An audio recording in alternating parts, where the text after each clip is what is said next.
God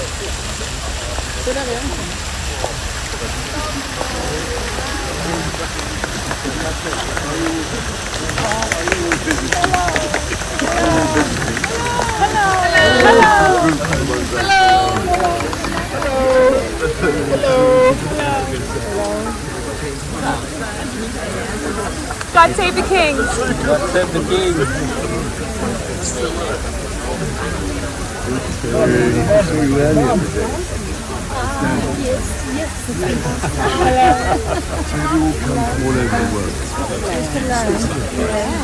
From Greece.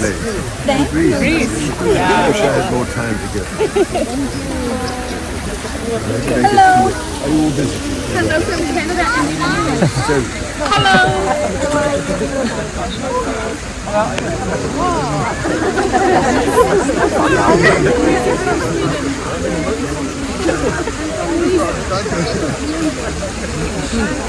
From Argentina. Yeah, nice to meet you. Yeah.